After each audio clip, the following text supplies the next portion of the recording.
hello အားလုံးပဲမင်္ဂလာပါဒီညလာဖင်နာကဘာ reading လုပ်ပေးမလဲဆိုလို့ရှိရင်ဒီဇင်ဘာလထဲမှာပေါ့နော်အဲ့လိုမျိုးလမ်းခွဲသွားရတဲ့ချစ်သူတွေကိုလမ်းခွဲသွားတဲ့ကိုလမ်းခွဲခံလိုက်ရတဲ့သူတွေပေါ့နော်အဲ့လိုမျိုးဘာကြောင့်လမ်းခွဲသွားခဲ့ရလဲဆိုတာကိုကြည့်ပေးမယ်ဒီညတော့လေဘာမှမသိဘူးအသက်ကွဲနေတဲ့ feeling နဲ့အရင်များနေလို့မို့အဲ့ဒါကြောင့်မို့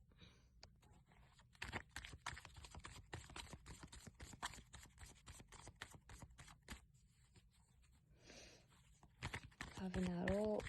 ဘာကြောင့်ထားခဲ့ရလဲဆိုတာကိုတစ်ချက်ကြည့်ကြမယ်နော်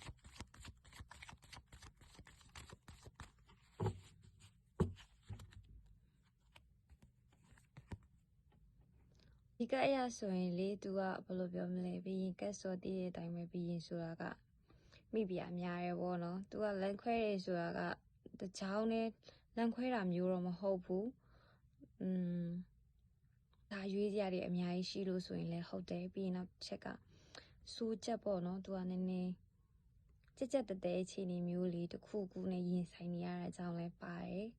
ပြီးရင်သူကိုယ်တိုင်ကလည်းစိတ်ကစားနေရတဲ့အကြောင်းလဲပါတယ်အဲ့ဒါကြောင့်မလို့ဒီလိုအခြေအနေမျိုးဒီလိုလမ်းခွဲမှုမျိုးကိုသူ့ဘက်ကနေပြီးတော့စပြီးတော့မှပြောဆိုလာခဲ့တာကိုယ့်ဘက်ကအမားရှိလို့တော့မဟုတ်ဒီကက်ရဆိုရင်တော့ကိုယ့်ဘက်ကမားလို့မို့ကိုယ့်ရဲ့လောက်ရက်တွေကိုမကြိုက်လို့မို့သူကလမ်းခွဲရတာမျိုးတော့မဟုတ်ဘူးသူကိုယ်တိုင်ကအဲ့လိုမျိုးသူရွေးကြတယ်အများကြီးရှိနေတယ်အဲ့ရွေးကြတယ်အများကြီးခဲ့ရဟိုမှသူထက်ရွေးချင်နေသေးတာမို့လို့ကိုလမ်းခွဲလိုက်ပြီးတော့နောက်တစ်ယောက်ကိုထက်ရွေးချယ်ခြင်းတဲ့သဘောမျိုးရွေးချယ်မှုတွေအများကြီးထပ်လုပ်ခြင်းတဲ့သဘောမျိုးနဲ့ကိုလမ်းခွဲလိုက်တာမျိုးနော်ဆိုရင်နောက်တစ်ခါထပ်ကြည့်အောင်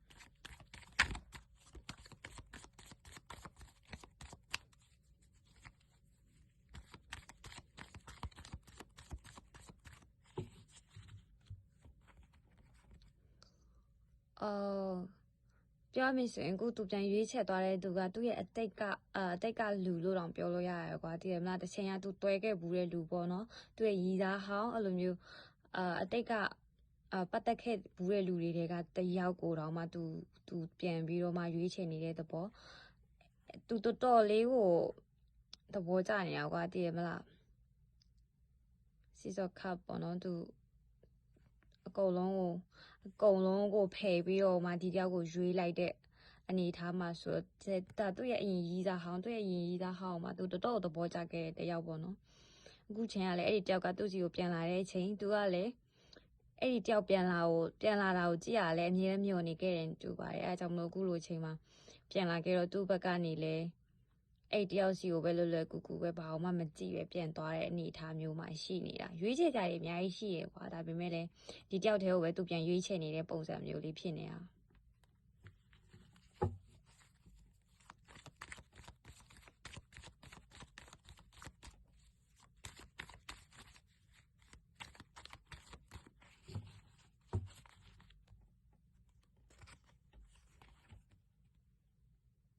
The war ပြည့်စုံခြင်းကဒါကသူဒီတယောက်နဲ့ကသူတော်ပျော်ရွှင်နေရလို့တော့ပြောရရကွာဒီလားလုံးဝ The war ကကြတယ်ဆိုတာကလုံးဝပြည့်စုံခြင်းကအစ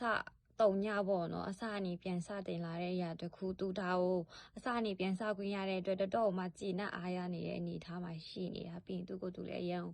ပြည့်စုံနေပြီးပျော်ရွှင်နေပြီးလို့ကိုထင်နေတာမျိုးကွာဒီလားအဲ့လောက်ထိကို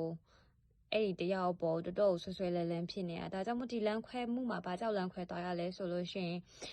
သူ့မှာလည်းရွေးချယ်ကြတယ်အများကြီးရှိတယ်အဲ့ရွေးချယ်ကြတယ်အများကြီးတွေကမှသူရွေးချယ်ဖို့လဲစဉ်းစားနေတယ်နောက်တစ်ခုကကျတော့အဲ့ဒီနေရာမှာသူအရန်သဘောကျရတဲ့တစုံတယောက်ပေါ့နော်သူရဲ့အတိတ်ကပတ်သက်နေတဲ့လူတယောက်ကပြန်လာခဲ့လို့မို့သူထပ်ရွေးချယ်နေတာအခုသူ့ဘောက်လည်းအခုသူရွေးချယ်လိုက်တဲ့အရာပေါ်မှာလည်းသူရမ်းကျေနပ်တယ်ဒါကလည်းပြည့်စုံတဲ့အရာတစ်ခုသူအဲ့ကြံခဲ့တဲ့တစ်ဖက်လူနဲ့သူအစားနေပြန်စားခွင့်ရတဲ့အတွက်လည်းသူအရန်ကိုအဆင်ပြေနေတယ်ပေါ့နော်ဒီပုံစံအရဆိုရင်သူတော့မှဒီလမ်းကိုသူရွေးခဲ့တာနောက်တိုင်းရောက်ဖို့ရတခုမှမရှိဘူးကွာသူအမြဲတမ်းကိုပျော်နေမယ်ထင်နေတာပေါ့နော်အဲ့လိုပုံစံမျိုးလေးဖြစ်နေတာ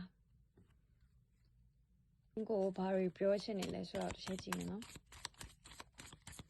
သူမင်းကိုဘာတွေပြောချင်နေမှာလဲ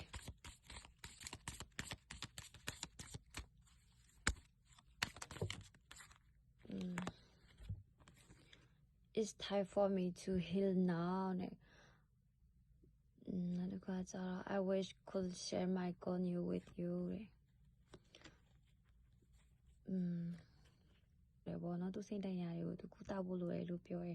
သူစိတ်တန်ရာတွေကိုသူကုသခြင်းနေတယ်ဒါပေမဲ့အဲ့သူကုသခြင်းနေတဲ့စိတ်တန်ရာတွေကမင်းနေတော့မဟုတ်ဘူးပေါ့နော်အခြားတစ်ယောက်နဲ့အဲ့အခြားတစ်ယောက်ကိုပဲသူစိတ်တန်ရာတွေကိုပြန်ကုသိခြင်းနေတဲ့သဘောမျိုးနောက်တစ်ခါကျ I could share my good news with you တဲ့သူရဲ့သတင်းကောင်းတွေကိုမင်းနေတော့မျှဝေခြင်းနေပေါ့နော်ပြီးတော့တတိယနေရာမျိုးတွေရှိရယ်သူအခုသူပြောရွှေ့နေတာလေးတွေကိုတော့မင်းကိုသိစေခြင်းနေတဲ့သဘောမှလည်းရှိနေတယ်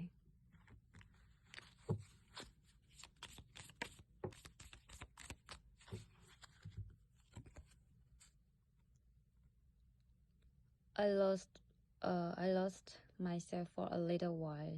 ဒီတော့တွင်းမှာသူ့ကိုယ်သူပျောက်ဆုံးနေခဲ့တဲ့ဒါဆိုရင်သူပြောချင်တဲ့ဘောကမင်းနဲ့တွေ့တဲ့တော့တွင်းမှာသူ့ကိုယ်သူပျောက်ဆုံးနေလို့ခံစားရတယ်တဲ့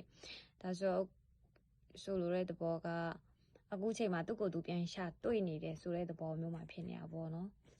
ဒါဆိုတော့နောက်တစ်ချက်ကသူမင်းစီကိုပြန်လာအောင်မလားဆိုတဲ့ဟာလေးတစ်ချက်ပြန်ကြည့်ပေးမယ်နော်ဒါဆိုလို့ရှိရင်သူမင်းစီကိုပြန်လာအောင်မလားသူမင်းကိုပြန်လာဆက်တော့အောင်မလား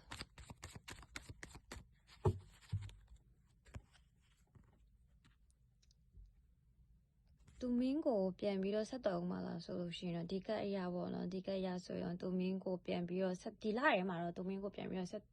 ဒီလထဲမှာရောနောက်လထဲမှာရောပေါ့နော်မင်းကိုပြန်ပြီးဆက်သွယ်ဖို့ရကတော့တိတ်မတွေ့ဘူးဒါဆိုဘယ်လိုပြောရမလဲကိုပြတ်သွားတဲ့ကြောက်ကတော့ကိုယ့်ရဲ့ကာမစ်ဆိုင်ကယ်လိုပဲတတ်မှတ်ပြီးတော့ပြီးသွားတဲ့အရာကိုပြီးသွားပြီလို့ပဲတတ်မှတ်ပြီးတော့မှု online ဖို့ပဲအကြံပေးချင်ပါတယ်